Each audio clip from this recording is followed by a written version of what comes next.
The first time I dreamed of him, I woke up with my body still warm, as if I'd crossed an entire world without leaving my bed. My breath caught in my chest, my eyes wide, trying to decipher something that had no name. His face was made of light and shadow, impossible to pin down, but his eyes were real, undeniable. They held a color I'd never seen awake, something between amber and the sky before a storm, and they looked at me as if they already knew every version of me, even the ones I didn't yet have the courage to become.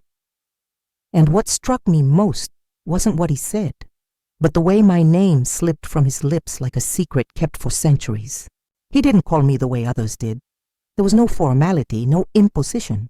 There was recognition, as if I belonged somewhere beyond here, as if he'd been waiting for me forever. The next morning, I sat on the bed with my hands on my knees, the room still steeped in the silence of a sleeping household. My breathing came slowly, but my heart beat in an ancient, almost wild rhythm. I tried to recall every detail, the soft touch of light on his shoulders, the deep timbre of his voice, what seemed like a constellation swirling behind his presence, but it all slipped away, like sand through my fingers. Only the feeling remained, a quiet certainty that this dream wasn't a fabrication. It was a memory. I spent the whole day with that presence clinging to me, like a perfume that refuses to fade from the skin. I smiled at the guests, sipped tea with my mother in the garden, responded to comments about dresses and future engagements with the expected grace. But inside, something had shifted, as if someone had lit a star that had been locked away in my chest for years. No one noticed. No one ever noticed, because they'd learned to admire me for my stillness, my sweetness, my control, and I'd been trained not to disappoint. But that night, as I laid my head on the pillow, even before closing my eyes, I felt he was waiting for me. Not as an apparition, but as someone who knows you'll return, because deep down you can know, longer stay away. In the nights that followed, dreaming became my only way to truly exist. While everyone praised my discipline, my composure, my talent for keeping up appearances, I counted the hours until the world fell asleep and I could finally breathe where no one controlled me. It wasn't just him waiting for me among the stars. It was the most alive, freest, wildest version of myself. The girl I would have been if I hadn't been taught to silence myself with grace. In the dreams, my skin glowed as if it remembered a forgotten origin. My feet floated. My name sounded different from his lips, older, stronger, less adorned. It was as if he were calling me into myself. By day, I followed protocol with mastery. My father loved to showcase my maturity, my calm speech, my impeccable behavior. At charity gatherings, I smiled by his side, like a trophy, trained to confirm everything expected of a worthy daughter. But inside, I was already somewhere else. I began to notice how everyone saw me as a symbol, not a person. As if I were a piece on a chessboard, they moved with pride, never asking if I wanted to play. And then the signs came. First, small slips. I forgot rehearsed lines. I lost track of time for an event. I locked my bedroom door in the middle of the afternoon and turned off the phone, things I'd never have done before. Then I started withdrawing from their gazes.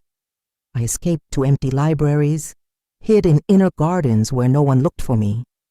I listened to the servants' conversations, read old letters I found in the houses, archives, and little by little, I realized there was a story bigger than the one I'd been told, a narrative hidden from me, about my lineage, about women in my family who seemed to have vanished from time, women who left behind not scandals, but voids, as if they'd departed for something they couldn't explain, and in the dreams, he began to speak more clearly. "You feel it because you still remember," he said. "They tried to erase it, but what's yours screams back." Sometimes he called me by another name, a name not found in any document, but one that sent shivers across my skin as if it had been mine since before I was born. He showed me fragments of another world, not distant, but layered over mine. A sky where the laws were different, where the soul was the only authority. And every time I woke, I felt a cruel mix of wonder and sorrow. Wonder for having touched something so vast, sorrow for knowing that awake I was kept too small for it. There came a point when pretending grew exhausting. I started writing in secret, not just stray phrases, but entire pages. About him, about me, about this space between worlds that only existed when I slept. It was like a diary of a parallel, life, an impossible love, a truth no one would dare accept if I spoke it aloud. And maybe I didn't even know how to explain it, because it wasn't just about him. It was about what he awakened in me, hunger. Hunger for the sky, for truth, for something that hadn't been programmed since my birth. And in one of those dreams, the one that marked me most, he extended his hand and said only, "It's almost time." I woke up sweating, my heart racing. I got up in the early hours and wandered through the dark house like someone searching for proof that the world was still the same. But it wasn't, and neither was I. The next morning, the mirror no longer recognized me. My reflection was intact, perfectly combed hair, light makeup, a dress chosen by someone else. But beneath the surface, there were cracks, not visible, but felt. I no longer fit the frame. It was as if something inside me had grown too big, squeezing my chest, pressing against my ribs, trying to escape through my throat. And for the first time, I didn't try to hide it. I looked at myself unhurriedly and asked silently, what if I don't come back? Not to the house, but to this. To this smiling character everyone praises and no one truly hears. That afternoon, I sat at the table with my father. He spoke of a new strategic alliance with another influential family, mentioning names of young men who matched my profile, as if I were an investment ready to yield partnerships. I nodded, smiled, asked polite questions. Inside every word he said was a hammer nailing shut a coffin where he intended to bury my freedom. When he finished speaking, my heart had already decided. It wasn't an impulse. It was a birth. Silent, firm, irreversible. In the days that followed, I began plotting routes, not with maps, but with attention. Where were the exits? Who would watch me? What would I need to take? I started hiding small things, a necklace, a notebook, some money. It wasn't escape in the traditional sense, it was a crossing. From a world where I was someone else's dream to a world where I might discover my own. And in the dreams, he grew closer, clearer. I began to feel his touch, light as the wind, but heavy with memory. I started seeing stars that moved when he spoke. I heard the name he gave me more distinctly, Aelira. It was strange. I'd never heard that name before, but when he said it, my entire body responded, as if it had finally been called back home. On the last night before I left, I sat on the roof of the house while everyone slept. I looked at the sky as if expecting a visible answer, a definitive sign. And then, a shooting star silently streaked across the firmament. I didn't make a wish. I didn't need to. I already knew what to do. I didn't run. Not that I didn't want to. My body craved speed, momentum, escape. But I left slowly, as if I needed to feel the weight of each step, as if I were bidding farewell to a past with the precision of a ritual. I passed through the gate without looking over my shoulder.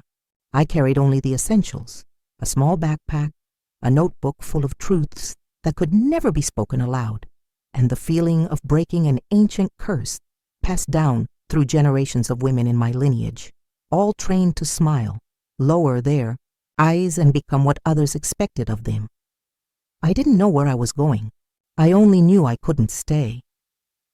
The first night away from home was less romantic than the dreams had promised. The cold was real, the loneliness, even more so, and the silence, so different from the golden silence of my dreams, seemed to test my resolve every hour. But at no point did I consider turning back. The doubt wasn't about the path. It was about how to navigate what was inside me. Because now, without the walls of family, without the weight of a last name, without hands guiding my every move, I was alone with the rawest part of my existence, being whole on my own. And yet he was there, not in the dreams, but in everything, in the details.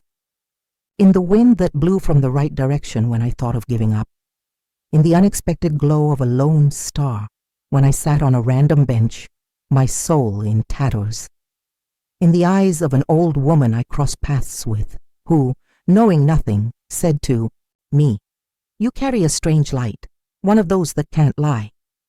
He was in the world, and I was starting to see him even with my eyes open. In the weeks that followed, I lived between the unknown and the revealed. I discovered places that didn't exist on the maps of my childhood. I spoke with people who looked at me without reference, not knowing where I came from or what I was supposed to represent. And for the first time, I was heard unfiltered. My voice, once polished and rehearsed, was now mine. Rough at times, imperfect, but alive. And that was freedom in its purest form. The strangest part was that the farther I moved from the princess they'd built me to be, the closer I felt to that name he whispered in my dreams, Aelira. I still didn't know what it meant, but it burned in my mouth like an ancient promise, something dormant in my blood waiting for the right moment to awaken. And one of those early mornings, after walking for hours, I stopped in front of a forgotten structure, overtaken by vines and dust, but which for some reason felt familiar. When I touched the wooden door, something inside me trembled, not like fear, but like recognition. I was crossing the threshold. The door creaked when I gave in to the urge to push it open, and the sound, though small, seemed to echo straight into the center of my skin. It was as if the world inside had been waiting for me, not with haste, but with the patience of something that knows everything happens when it must. The air was thick, like that of a place that holds memories. And there was dust. Yes, there was darkness. There was silence. But none of it felt hostile. On the contrary, it was as if the shadows were made to protect, not to hide. I touched the walls with my fingers, and almost without meaning to, my hands found carved marks, ancient symbols, thin as veins of light petrified in the wood. They seemed to pulse beneath my skin. My heart raced, as if it recognized something before my mind could grasp it. I knelt, ran my hands over each curve, and a phrase came to me with absurd clarity. This place belongs to those who remember. I didn't know where it came from, but it pierced me with the force of an undeniable truth. I spent days there, alone, on the edge of everything. There was a silence that didn't demand, an invisible presence that let me be without performing. For the first time, my body rested, my soul too. And it was in that pause, in that sort of in-between dream of two worlds, that the visions began. They weren't dreams, not exactly. They happened while I was awake, flashes, snaps, a woman with golden eyes appearing beside me, speaking phrases I didn't fully understand. A boy with the same mark I'd discovered on my shoulders, shaped like a broken star, and him, the prince, sometimes whole, sometimes just a voice, other times a figure cloaked in blue light. And every time he appeared, he called me back with an urgency that hadn't been there before. Now there was haste. Time was shifting. Between one vision and another I began to remember.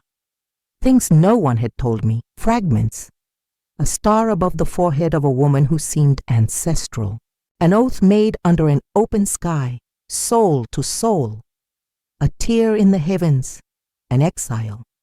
A name forgotten to protect me. a forced separation, and then me, raised between gilded walls, taught to forget. But my soul hadn't forgotten, and in one of those visions, I saw my reflection in still water. My eyes, the same as always, were darker, as if they held the night sky within them. My skin seemed to glow from the inside out, and for a moment I heard a phrase whispered by the wind. Aelira, you weren't made to rule others' kingdoms. You were made to reignite constellations. I cried right there, alone. Not from sadness, but because something in me, after so long, had finally woken fully. On the night the stars seemed to descend to the earth, I knew the time of waiting was over. The sky no longer shone as before. It pulsed. The constellations trembled as if trying to realign, as if the universe for a moment were breathing with the same restlessness that lived in me. That forgotten place where I'd taken refuge, that sanctuary between worlds, began to hum silently. The walls, once just wood and stone, now radiated light, and my body, so used to restraint, began to expand. I felt it. Something in me was aligning with something far greater. That's when he appeared. Not as before, not as a fragment, not as a faint presence, but whole, alive, real, the Prince of the Stars. He emerged from the light, and even before he spoke a word, my eyes filled with tears. Not from ordinary emotion, but from absolute recognition. This was the face my soul remembered, even when my mind still slept. The presence that had accompanied me since childhood in the form of a dream and now stood before me as an undeniable truth. Aelira, he said, you came. Those two words opened a space in me I didn't know existed. I didn't need to ask how or why. It all made sense. He told me what my flesh already knew, what my visions had whispered, that I'd been hidden in the world of men, not by chance, but for protection. That there was a celestial lineage nearly extinguished, and I was the last unquenched flame. That my voice, my light, my restlessness, all of it was an echo of something greater that predated earthly thrones, that his exile and the imprisonment of my soul were tied by the same tear in history, and that now I faced a choice, to stay or to return, to be the heir of a world that shaped me through absence, or to cross with him the line separating those who dream from those who awaken. But the choice wasn't simple, because to cross, I'd have to leave everything behind, not just the world that confined me, but also those who, even without understanding, loved me in their own way. My parents, my name. The version of me who once believed being a princess was the greatest destiny possible. If you come with me, he said, there'll be no way back. You'll be what you always were, but the old world will no longer recognize you. I closed my eyes, and for the first time, my soul fell silent. Not because it doubted, but because at last it was whole. Opened my eyes, looked at him, and took a step forward. I crossed, not with my body, but with everything inside it. It was as if time folded in silence, as if the ground beneath my feet stopped obeying the gravity of the old world, and the reality around me, the one I knew with its every rule, every limit, every obligation, simply gave way. My eyes burned, not from pain, but because they were opening, truly, for the first time. The light didn't come from outside. It came from me, and it was familiar, as if it had always been there, just waiting for me to let it exist. The world on the other side wasn't made of streets and buildings. It was made of memory and potency, a place where matter responded to what you carried within, where who you are shapes what you see. And there, I wasn't a princess. I wasn't an heir. I wasn't a symbol. I was Aelira, whole, free, and immensely powerful, not because someone gave me a title, but because I stopped denying myself. The prince, who I now knew was not just one, but many in one, walked beside me, not as a guide, but as an equal.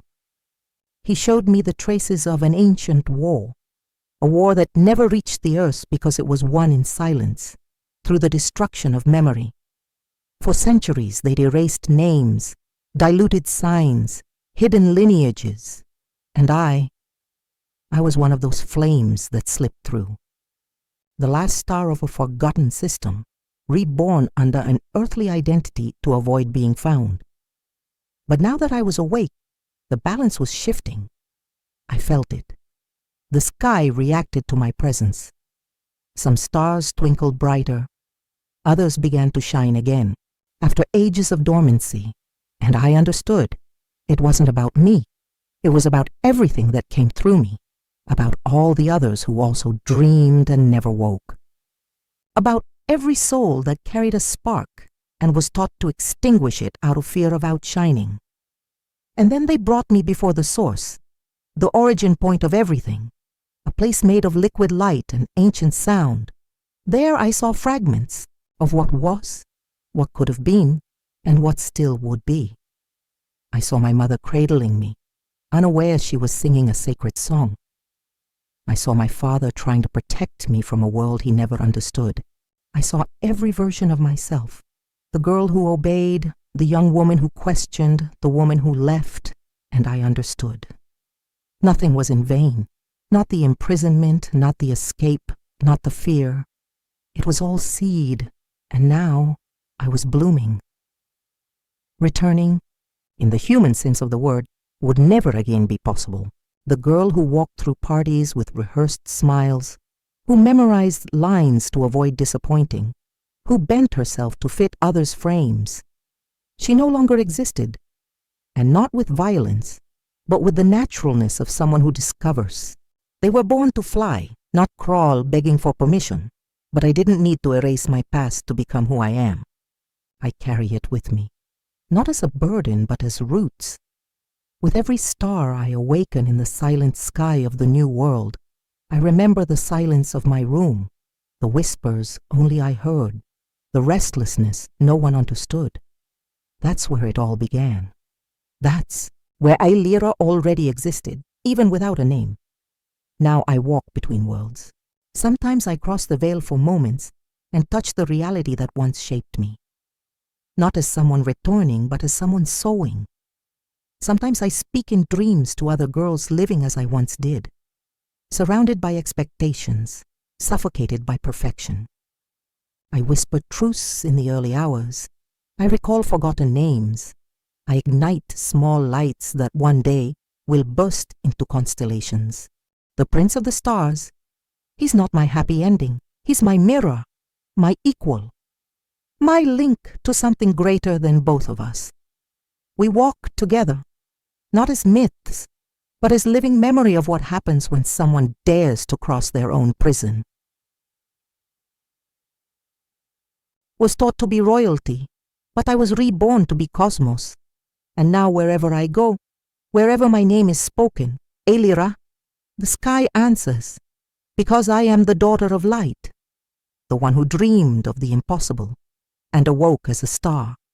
Some still tell the story like a fairy tale, the princess who vanished, the rumor that she ran off with a forbidden love, the mystery never solved. They don't know. They'll never know. And that's okay. Others feel it, even without understanding. The sky changes. Dreams change. The girls who once bent low now look up, something different in their eyes, a glow no crown can offer, and so often on clear nights when the world is quiet, someone gazes at a star pulsing brighter than the rest and whispers, without knowing why, Aelira,